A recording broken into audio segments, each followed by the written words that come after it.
সরকার পরিচালনার দায়িত্বে আসার প্রথম 18 মাসের ভিতরে 1 কোটি নতুন চাকরি আমরা তৈরি করবো ইনশাআল্লাহ।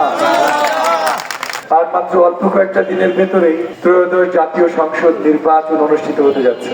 আমি নিশ্চিত আপনারা সবাই অনেক উৎসাহী। অলমোস্ট 20 বছর পর আপনাদের মূল্যবান ভোটটি আপনারা আসলে প্রথমবার প্রদান করতে পারবেন। আর তরুণ যারা আছেন তাদের তো আসলেই প্রথমবার। আমি ধরেই নিচ্ছি এখানে তরুণ যারা আমাদের মাঝে আছেন তারা এর আগে ভোটের চেহারা দেখেন নাই, কারণ 17 বছর কোনো নির্বাচন হয়নি ঠিকভাবে, কেউ ভোট দিতে পারে নাই।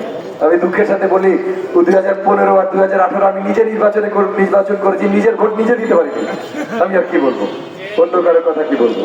এই নির্বাচনটা অত্যন্ত গুরুত্বপূর্ণ, কারণ এই নির্বাচনটা আগামীর বাংলাদেশ কি হবে সেটা নির্ধারণ করবে।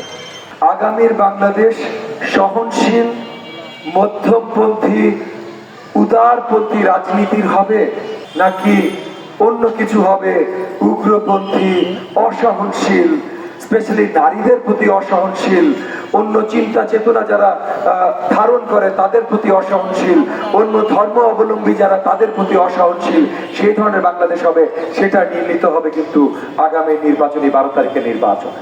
আপনারা প্রশ্ন করতে পারেন আমাদের একমাত্র আলোচনা কি যে কাকে ভোট দিবেন না। না ভাই, আমাদের একমাত্র আলোচনা আসলে কাকে ভোট দিবেন। ধানের শীষে ভোট দিবেন, কারণ দেশব্যাপী ধানের শীষ আপনাদের কাছে পরিষ্কার করেছে যে আপনাদের পরিবারের সুরক্ষা কিভাবে হবে। যেসব পরিবার অর্থনৈতিক দুরবস্থায় আছে সেই সকল পরিবারের জন্য ফ্যামিলি কার্ডের ব্যবস্থা করা হবে, যেন প্রতি মাসে একটা মিনিমাম অ্যামাউন্ট প্রত্যেকটা পরিবারের কাছে পৌঁছে যায়, যেন আমার কোনো পরিবার, গ্রামে বলেন, শহরে বলেন, প্রান্তিক অঞ্চলে বলেন, কোনো পরিবারের না খেয়ে থাকতে না হয়। বেকারদের জন্য বেকার ভাতা দেওয়া হবে এবং স্পেশাল ট্রেনিং এর ব্যবস্থা করা হবে। 40% পরিবার আছে যারা কৃষি কার্যের উপরে নির্ভরশীল। কৃষি কার্যের উপরে যারা নির্ভরশীল তাদের জন্য ফার্মার্স কার্ড করা হবে, যেটার মাধ্যমে তারা আলাদা ভাতা পাবে। এবং এগুলোর টাকা মাগনা আকাশ থেকে পড়বে না ভাই।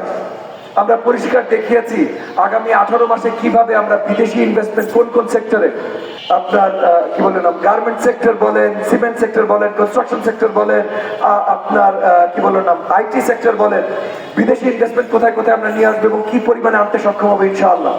লোকাল ইনভেস্টমেন্ট কিভাবে, আমাদের অর্থনীতি একদম থেমে গেছে পুরো, এইটা কিভাবে আমরা আবার বেগবান করব সেগুলো আমরা পরিষ্কার করেছি। এবং এটাও পরিষ্কার করেছি এই বেগবান করার মাধ্যমে প্রথম 18 মাসের ভিতরে, মানে সরকার পরিচালনার দায়িত্বে আসার প্রথম 18 মাসের ভিতরে 1 কোটি নতুন চাকরি আমরা তৈরি করবো ইনশাআল্লাহ। এগুলো হলো দেশব্যাপী কথা বলছি। শিক্ষা ব্যবস্থায় বিশাল পরিবর্তন আনবো, স্বাস্থ্য ব্যবস্থায় বিশাল পরিবর্তন। এই যে ফার্মার্স কার্ড আর আপনার ফ্যামিলি কার্ডের নমুনা কিছু এলাকার জন্য যদি কথা বলি, এই এলাকায় আমি আপনাদের হয়ে, ধানের শীষের প্রতিনিধি আমি ববি হাজ্জাজ, আপনাদের হয়ে গত কয়েক মাস ধরে কাজ করছি। এই এলাকার যত, এবং এই এলাকার অনেক সমস্যা আছে ভাই, জর্জরিত সমস্যা, এই সমস্যাগুলো সমাধানে কাজ করছি। সরকারি ক্ষমতা নাই ভাই, সব সমস্যা এক রাতে আমি সমাধান করতে পারবো না, কিন্তু ইতিমধ্যে আমি কাজ করছি। সন্ত্রাস দমনে, এই যে কিশোর গ্যাং, এগুলোকে কিভাবে দমন করা যায়, মাদক ব্যবসা কিভাবে দমন করা যায়, ছিনতাই রাহাজানি কিভাবে কমানো যায়, এগুলো সব নিয়ে কাজ করছি। ইতিমধ্যে আপনারা জেনে খুশি হবেন, আপনার মোহাম্মদপুরে, ওই বসিলার ওইদিকে, রায়ের বাজারে, আদাবরেও চেষ্টা করছি, কিন্তু স্পেশালি মোহাম্মদপুর থানার আন্ডারে বেশ কয়েকটা জায়গায়, যে জায়গাগুলোতে ক্রাইম হটস্পট, আদাবরেও বেশ কিছু জায়গা আছে ক্রাইম হটস্পট, সেই জায়গাগুলোতে আমরা থানার সাথে অনেকবার বসেছি যে নতুন করে পুলিশ বক্স দেওয়া যায় কিনা। থানা আমাদের সাথে একমত অনেক জায়গায় হয়েছে, এবং ইতিমধ্যে নির্বাচনের আগেই হয়তো মোহাম্মদপুর থানা কয়েকটা পুলিশ বক্স বসিয়ে দেবে ইনশাআল্লাহ। এগুলো আমরা কাজ করছি। কয়েকটা জায়গায় আমরা সিসিটিভি ক্যামেরা লাগিয়েছি, এবং এই সিসিটিভি ক্যামেরা অ্যাপের মাধ্যমে এলাকাবাসীকে দিয়ে দিয়েছি, থানায় পৌঁছে দিয়েছি এগুলোর ফুটেজ, সো দ্যাট এখানে আপনাদের পাশে শ্যামলী হাউসিং এই কাজটা একটা পাইলট প্রজেক্ট আমরা করেছি। তো মোহাম্মদপুরে হয়েছে, রায়ের বাজারে হয়েছে, আদাবরে হয়েছে পাইলট প্রজেক্ট, যেখানে আর কি এলাকাবাসীরাও দেখতে পারবে, থানাও দেখতে পারবে। ওই জায়গাগুলো, ওই ক্রাইম হটস্পট যেখানে আর কি এইসব চিন্তায় বেশি হয়, এই জায়গাগুলো আরো সিকিউর করছি। এলাকায় জলবদ্ধতার জন্য খাল পরিষ্কারের কর্মসূচি করেছি, অ্যাওয়ারনেস ক্যাম্পেইন করেছি। প্রত্যেকটি এলাকায় গ্যাসের সমস্যা যেন নিরসন করা যায়। এখানে গ্যাসের সমস্যা জাতীয় সমস্যা, কিন্তু জাতীয় সমস্যা লোকাল সমস্যাও আছে। চোরাই লাইন, লিকেজ, পাইপের লিক, এগুলো সারার জন্য আমরা তিতাসের সাথে অনেক কাজ করছি। সো আমরা ইতিমধ্যে আপনাদের সকল বড় বড় সমস্যা নিয়ে সমাধানের জন্য কাজ করছি। সরকারি দায়িত্ব যদি আপনারা আমাদের নিয়ে আসেন, তাহলে অবভিয়াসলি আমরা এই কাজটাই আরো বেগবান হবে, আরো শক্তিশালী ভাবে আপনাদের জন্য করতে সক্ষম হব। এবং আমাদের এই যে লিফলেট আপনারা দেখেছেন ভাই, এই লিফলেটে পিছে আমাদের ম্যানিফেস্টো দেয়া আছে। আমরা বড় দাগে এলাকার জন্য কি কি করব এগুলো পরিষ্কার আমরা জানিয়ে দিয়েছি।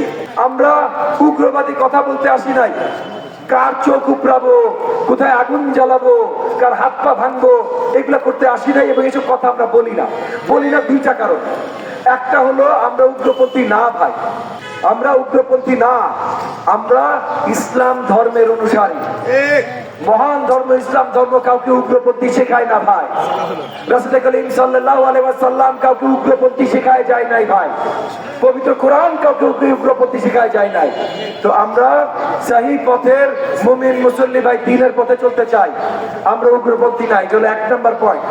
আর দ্বিতীয় পয়েন্ট হলো ভাই, যদি মাঠে নামতে হয়, ক্ষমতা কার, আসলে কে করতে পারে, এটা মাঠে নাইমাই পরিচয় হয়। গল্পবাজি তারাই করে যাদের মাঠে নাইমা করার শক্তি নাই, বুঝেছেন? মাঠে যদি নামতে হয়, আমরা মাঠেই কিন্তু আছি। আমাদের কোনো চাপাবাজির দরকার নাই, আমাদের কোনো উগ্রপন্থী বক্তব্যের দরকার নাই।